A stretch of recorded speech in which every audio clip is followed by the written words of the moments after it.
प्रिय मित्रों, नमस्कार। मैं आचार्य नंदकिशोर शर्मा पार्थ एस्ट्रोलॉजी चैनल में आपका हार्दिक स्वागत करता हूं। इस चैनल में हम ज्योतिष, दर्शन, अध्यात्म आदि को बहुत ही सरलतम तरीके से सीखेंगे। इसमें हम सर्वप्रथम इस पहले ही वीडियो में हम ज्योतिष सीखना प्रारंभ करते हैं। हम इसमें हमारी कुंडली कैसे देखें, किस प्रकार से हमारी कुंडली का हम विश्लेषण करें ताकि हमारे जीवन को एक सही दिशा हम दे सकें, उसके लिए ये वीडियो मैंने बनाया है। तो इसमें देखिए, सबसे पहले हम कुंडली देखने के लिए हमको ये आधारभूत चीज़ें जो है हमको याद रखनी है और इनको अच्छी तरह समझना है। देखिए, कुंडली में प्रत्येक कुंडली के अंदर इस प्रकार से 12 घर बने हुए रहते हैं। 1 2 3 4 5 6 7 8 9 10 11 12। इन 12 घरों को 12 भाव कहा जाता है। पहले को प्रथम भाव, दूसरे घर को द्वितीय भाव, तीसरे घर को तृतीय भाव, चौथे घर को चतुर्थ भाव, पांचवें घर को पंचम भाव, षष्ठम भाव, सप्तम भाव, अष्टम भाव, नवम भाव, दशम भाव, एकादश भाव, द्वादश भाव। और इस प्रथम भाव को लग्न कहा जाता है। यह चीज़ हमें याद रखना है। और ये जो भाव हैं, ये भाव कभी भी किसी भी स्थिति में किसी भी कुंडली में बदलते नहीं है। ये भाव इसी प्रकार से रहते हैं। तो ये हमने कुंडली के भाव का ज्ञान किया। इसके बाद हम देखते हैं, जब हम वास्तविक कुंडली को जब हम देखते हैं कि हमारी कुंडली इस प्रकार से बनी हुई रहती है। इसमें ये भाव 12 के 12 भाव आ गए। 12 भावों के अंदर इस प्रकार से अंक लिखे हुए रहते हैं, 6 7 8 9 10 11 इस प्रकार से। तो अब ये अंक क्या हैं? ये अंक हमारी राशियां होती है। कुल मिलाकर के हमारे ज्योतिष में 12 राशियां होती है। अब वह 12 राशियां कौन है और उनके स्वामी ग्रह कौन से हैं, इसके लिए ये सारणी आप देखें। इन राशियों में सबसे महत्वपूर्ण बात जो है वो हमको ये याद रखनी है कि हमको इसी क्रम से इनका नाम याद रखना है, या कुंडली का अध्ययन करते समय हमको इस सूची को सामने रखना है ताकि इस कुंडली के अंदर जो ये अंक भरे हुए हैं, इन अंकों से हम समझ सकें कि ये किस राशि के अंक हैं। देखिए, एक नंबर पहली राशि है मेष, जिसके स्वामी है मंगल ग्रह। दूसरी राशि वृषभ, जिनके स्वामी है शुक्र ग्रह। तीसरी राशि मिथुन, जिनके स्वामी है बुध ग्रह। चौथी राशि कर्क, जिनके स्वामी है चंद्रमा। पांचवी सिंह, स्वामी सूर्य। छठी कन्या, स्वामी बुध। सातवीं तुला, स्वामी शुक्र। आठवीं वृश्चिक, स्वामी मंगल।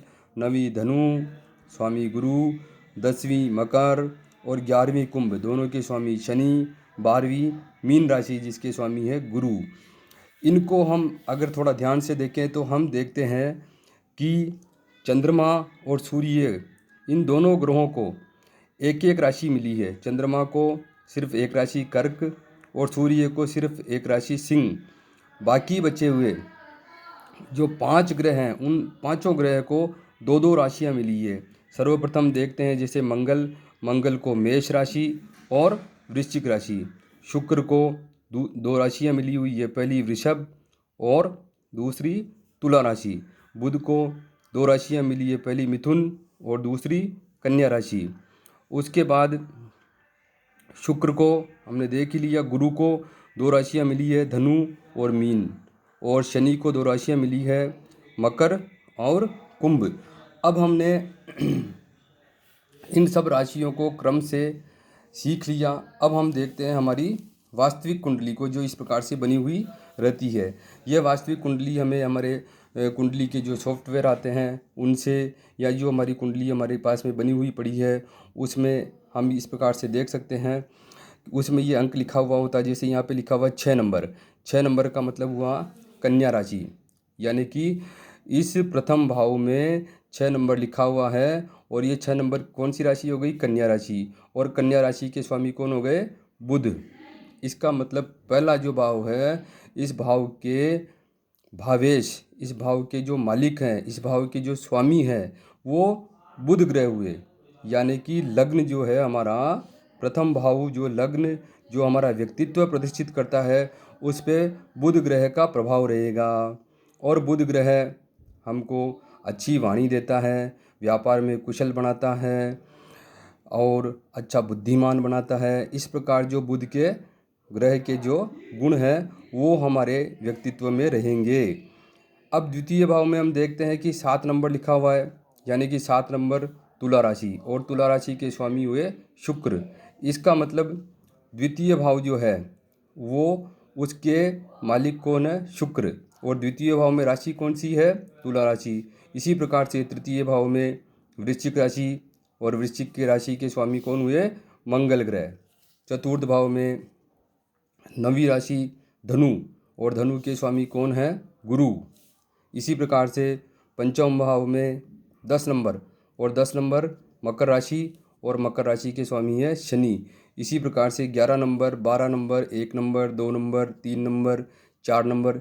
4 नंबर कौन सी राशि होती है, कर्क राशि, और कर्क राशि के स्वामी कौन है, चंद्रमा।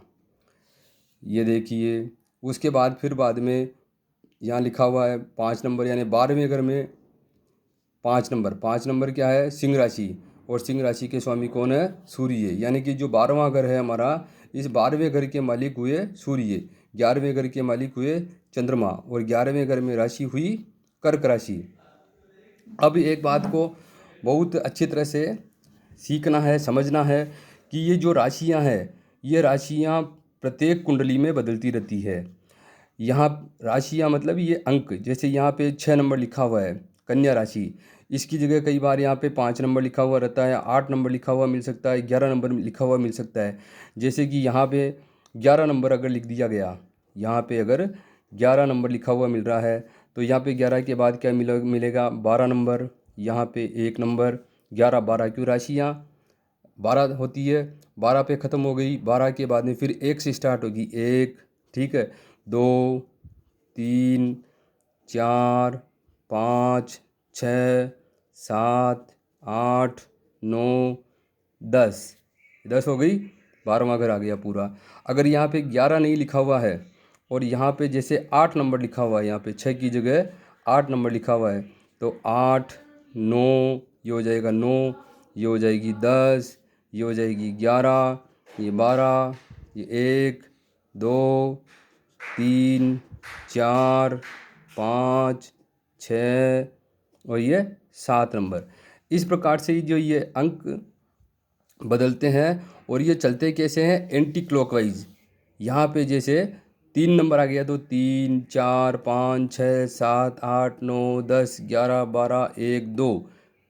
यहाँ पे 4 नंबर है, तो 4, 5, 6, 7, 8, 9, 10, 11, 12, 1, 2, 3। इस प्रकार से ये अंक प्रत्येक कुंडली के अंदर बदलते रहते हैं, चाहे वो लग्न कुंडली हो, इसी प्रकार से चंद्र कुंडली हो, नवमांश हो, उसमें ये अंक हमारे राशियों को प्रदर्शित करते हैं, और ये राशियाँ बदलती रहती है। राशियों के हिसाब से उनके राशियों के स्वामी ग्रह जो है उस भाव के मालिक हो जाते हैं। फिर उसमें देखो, हम देखते हैं कि उसमें भाव के अंदर ग्रह भी बैठे हुए रहते हैं, जो हमारी कुंडली के अंदर हमको दिखते हैं। जैसे यहाँ पे बृहस्पति देव बैठे हैं पहले भाव में, तीसरे भाव में सूर्य और बुध बैठे हैं, चौथे भाव में शुक्र बैठे हैं, छठे भाव में केतु बैठे हैं।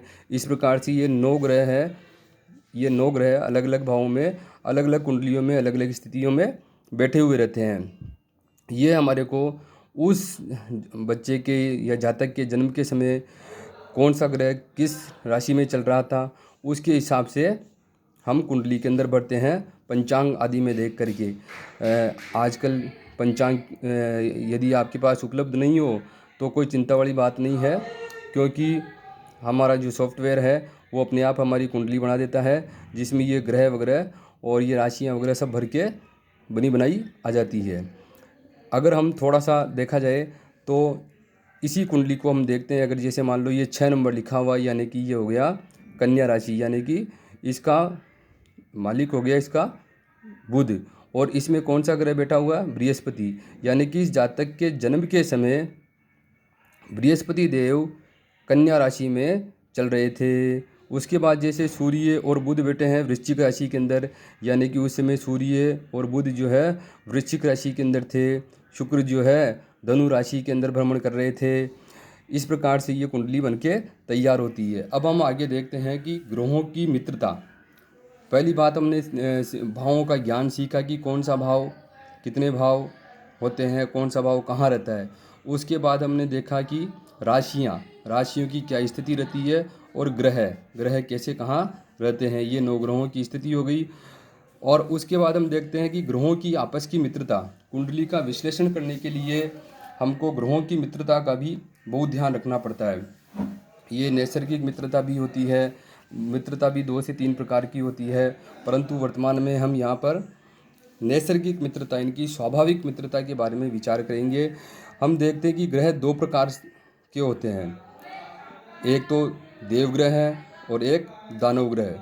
देवग्रह आपस में मित्र होते हैं। सूर्य चंद्रमा आपस में मित्र, सूर्य मंगल आपस में मित्र, सूर्य गुरु आपस में मित्र, चंद्र मंगल आपस में मित्र। इसी प्रकार से दानव ग्रह भी आपस में मित्र होते हैं।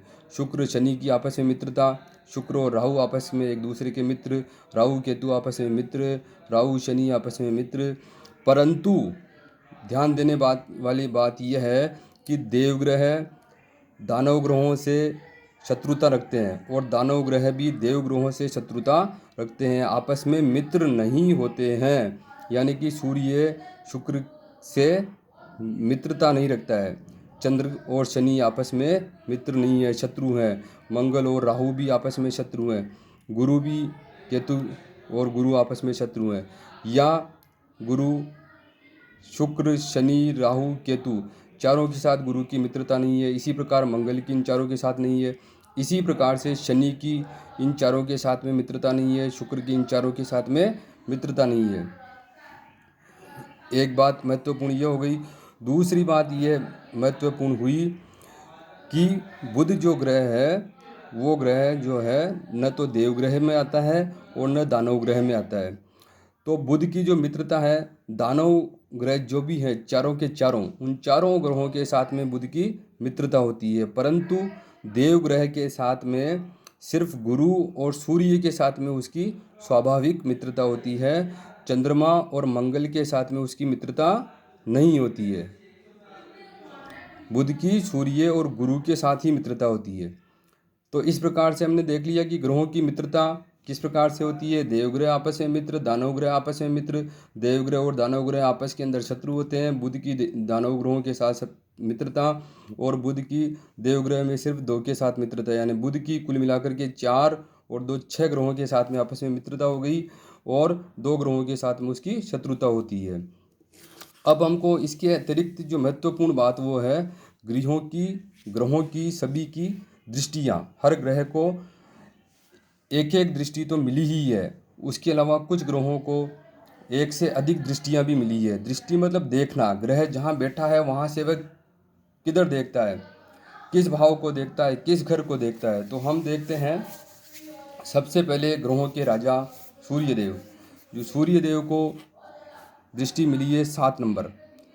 हर ग्रह को हम देखते हैं इसको पढ़ने के बाद कि हर ग्रह को 7 नंबर की दृष्टि सब ग्रहों को मिली हुई है, चाहे बृहस्पति देव हो, शुक्र देव हो, शनि देव हो, यानी कि 7 नंबर। अब हम कुंडली में देखते हैं जैसे कि ये यहाँ पे हमारे बृहस्पति देव बैठे हैं, यहाँ से 7 नंबर गिनते हैं हम, 7 भाव गिनते हैं। गिनने का कुंडली में हमेशा कुंडली अध्ययन करते समय जब भी हम गिनेंगे तो वो उसी भाव से गिनना शुरू करेंगे। जैसे बृहस्पति देव यहाँ बैठे हैं, यहाँ से हमको 7 नंबर गिनना है तो इसी भाव से इसी घर से ही गिनती शुरू करनी है। 1 2 3 4 5 6 7, यानी कि बृहस्पति देव की दृष्टि कहाँ पड़ रही है, यहाँ पे पड़ रही है, सप्तम भाव के ऊपर। इसी प्रकार से सूर्य को देखते हैं जैसे हम, तो सूर्य देव यहाँ बैठे हैं, सूर्य देव की 7वीं दृष्टि देखते हैं। 1 2 3 4 5 6 7, यानी कि सूर्य देव यहाँ बैठ करके तीसरे भाव में बैठ करके कहाँ देख रहे हैं सूर्य देव, ये देख रहे हैं नवम भाव को, नवम भाव पे दृष्टि डाल रहे हैं। इसी प्रकार से आगे हम देखते हैं जैसे मान लो शनि देव देखते हैं हम, शनि देव के भी जैसे 7 नंबर है, जैसे एक बार के लिए। शनि देव ये रहे यहाँ से 1 2 3 4 5 6 7, यानी शनि ग्रह कहाँ देख रहे हैं, सप्तम दृष्टि अपनी यहाँ डाल रहे हैं। यह सप्तम दृष्टि तो सभी ग्रहों को मिली हुई है, परंतु कुछ ग्रह जिनको अतिरिक्त दृष्टियाँ मिली हुई है उसमें मंगल ग्रह हैं, इनको चौथी दृष्टि भी मिली हुई है और 8वीं दृष्टि भी मिली हुई है। अब देखते हैं मंगल जैसे हमारे कहाँ बैठे हैं, ये रहे, तो मंगल यहाँ से चौथी दृष्टि कहाँ डालेंगे, 1 2 3 4 11वें भाव पे। 7वीं दृष्टि कहाँ डालेंगे, 1 2 3 4 5 6 7, यानी कि इसमें द्वितीय भाव पे। 8वीं दृष्टि कहाँ डालेंगे, यहाँ पे तृतीय भाव पे। इसी प्रकार से जो है बृहस्पति देव को भी 7वीं दृष्टि के अलावा 5वीं और नवम दृष्टि मिली हुई है, 9वीं दृष्टि मिली हुई है। बृहस्पति देव हम देखते हैं ये रहे, यहाँ से 5वीं देखते हैं, 1 2 3 4 5, 5वीं दृष्टि से ये अपन पंचम भाव को देखेंगे। 7वीं दृष्टि 6 7 सप्तम भाव को देखेंगे। 9वीं दृष्टि 8 9 नवम भाव को देखेंगे। इसी प्रकार से अब आगे हम देखते हैं, शुक्र को सिर्फ एक दृष्टि मिली हुई है, शनि को भी 3 दृष्टियां मिली हुई है, सप्तम दृष्टि के अलावा तृतीय और दशम दृष्टि, यानी तीसरे भाव को भी देखेंगे और 10वें भाव को भी देखेंगे जहां ये बैठे हैं वहां से। तो हम देखते हैं कि शनिदेव ये रहे हमारे यहाँ से 3 1 2 3, यानी कि शनिदेव लग्न को देखेंगे, फिर 1 2 3 4 5 6 7 शनिदेव जो है पंचम भाव को देखेंगे, और फिर उसके बाद में 10, तो 7 8 9 10, इसका मतलब शनिदेव अष्टम भाव को भी देखेंगे। शनिदेव जो है 3 ग्रहों को देखेंगे, 3 7 और 10, ये 3 दृष्टियां हो गई शनिदेव की। इसी प्रकार से राहु और केतु की भी बृहस्पति के समान 5वीं 7वीं 9वीं 3 दृष्टियां होती है। अब इन दृष्टियों का महत्व हम आगे वाले वीडियो में देखेंगे।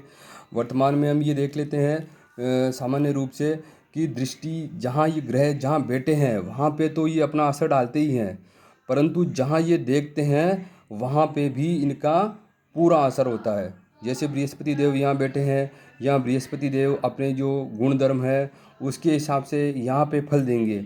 साथ में ही जैसे इनकी 3 दृष्टियाँ हैं, 5वीं दृष्टि यहाँ जा रही है, यानी कि इस भाव का के ऊपर भी अपना प्रभाव डालेंगे, इस भाव के ऊपर भी अपना फल देंगे। 7वीं दृष्टि से इस भाव पर भी देंगे, 9वीं दृष्टि से इस भाव पर भी देंगे। अब हम ये देखते हैं, दृष्टियाँ हमने पढ़ ली। अब उसके बाद में जो ग्रह हैं उन ग्रहों की हमारे ज्योतिष में उच्च और नीच राशि होती है, अर्थात प्रत्येक ग्रह किसी न किसी राशि में, एक राशि में उच्च का होता है, मतलब उच्च फलदायक होता है, वहाँ वह अपना विशेष फल और बहुत ही शुभ फल देता है, और किसी राशि में वह नीच का होता है, यानी कि वह अपने कमज़ोर फल देता है, अपने वहाँ पर वह कष्टदायक फल देता है वहाँ पे। तो हम देखते हैं कि जैसे सूर्य है, तो सूर्य देव जो हैं वो मेष राशि में उच्च के होते हैं, यहाँ पे विशेष फलदायक होते हैं, जबकि तुला राशि के अंदर वो नीच के होते हैं, यहाँ पर ये परेशानी खड़ी करते हैं, विशेष परेशानी देने वाले होते हैं। चंद्रदेव जो हैं वो वृषभ राशि के अंदर उच्च के होते हैं और वृश्चिक राशि के अंदर नीच के होते हैं। मंगल देव जो हैं मकर राशि में उच्च के होते हैं, यहाँ पर बहुत अच्छा फल देंगे, और नीच के होते हैं कर्क राशि में, यहाँ पे खराब परिणाम देंगे। बुध देव जो है कन्या राशि के अंदर उच्च के होते हैं, यहाँ पे बहुत अच्छा फल देंगे। मीन राशि में नीच के होते हैं, यहाँ पे खराब फल देंगे। बृहस्पति देव कर्क राशि में उच्च के बहुत अच्छा फल देंगे, मकर राशि में नीच के बहुत खराब फल देंगे। शुक्र देव मीन राशि में उच्च के, कन्या में नीच के। शनि देव तुला में उच्च के, मेष में नीच के। राहु देव जो है, राहु और केतु के कई विद्वान मानते हैं ज्योतिषी कि इनकी कोई उच्च राशि या नीच राशि नहीं होती है। वहीं कई विद्वान मानते हैं कि उनकी राहु देव की वृश्चिक जो है वो उच्च राशि मानते हैं, और वृश्चिक राशि को नीच राशि मानते हैं। कुछ विद्वान जो है राहु देव की मिथुन राशि जो है उसको उच्च मानते हैं और धनु को निम्न मानते हैं। इसी प्रकार से केतु को कुछ विद्वान जो है वृश्चिक राशि में उच्च का मानते हैं या धनु राशि में उच्च का मानते हैं। कुछ विद्वान उनको वृष राशि में नीच का मानते हैं या मिथुन राशि में नीच का मानते हैं। अब हम ये अनुमान लगाते हैं, जैसे सूर्य देव हैं, सूर्य देव जैसे मेष राशि में उच्च के होते हैं। अब जैसे हमारे सूर्य देव जो हैं ये यहाँ पे हैं। अब मेष राशि कहाँ है, हम देखते हैं मेष राशि ये रही 1 नंबर की। अगर सूर्य देव यहाँ बैठते हैं तो ये सूर्य देव यहाँ पे क्या हो जाएंगे, उच्च के हो जाएंगे, यानी कि इस भाव में ये अपना सर्वश्रेष्ठ फल देंगे, सबसे शुभ फल देंगे। और अगर मान लो यही सूर्य देव जो है इसमें, क्योंकि हमने देखा सूर्य देव की नीच राशि कौन सी है, तुला।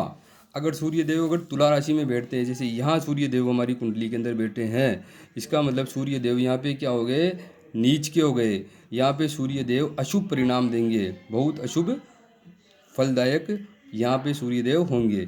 इस प्रकार से आज हमने इस पार्ट प्रथम के अंदर हमने देखा कि कुंडली का अध्ययन किस प्रकार से किया जाए। उसके लिए सबसे पहले हमने सभी भावों का ज्ञान किया कि कुल मिलाकर के 12 भाव होते हैं, और इन 12 भावों के अंदर ये जो 12 राशियाँ होती है ये चलायमान होती है। जैसे इसमें 6, 7, 8, 6 से स्टार्ट हो रही है, किसी में 5 से स्टार्ट होती है, किसी में 12 से स्टार्ट होती है। ये जो अंक होते हैं ये राशियों के होते हैं। और फिर हमने देख लिया कि ये 12 राशियाँ, ये क्रम है इनका, और इन 12 राशियों के ये 7 जो ग्रह हैं इनके सबके स्वामी होते हैं। राहु और केतु किसी भी राशि के स्वामी नहीं होते हैं।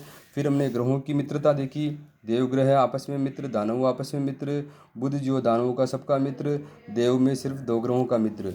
उसके बाद हमने सीखा कि ग्रहों की दृष्टि, सभी ग्रहों की 7वें नंबर की दृष्टि होती है। 7 में मंगल की, बृहस्पति, शनि, राहु, केतु, इनको अतिरिक्त दृष्टियाँ भी मिली हुई है। उसके बाद हमने देखा कि ग्रह किसी राशि में उच्च का होता है तो किसी में नीच का होता है। जहाँ उच्च का होता है बहुत विशेष अच्छा फल देता है, जहाँ नीच का होता है वहाँ पे खराब परिणाम देता है। ये आज का हमारा वीडियो, ये मित्रों, ये ख़त्म होता है, और इसको आप अच्छी तरह से देखिए और इसका अच्छी तरह से मनन कीजिए। और साथ के अंदर जो हमारा कमेंट बॉक्स है उसमें ज़रूर कमेंट कीजिए। धन्यवाद।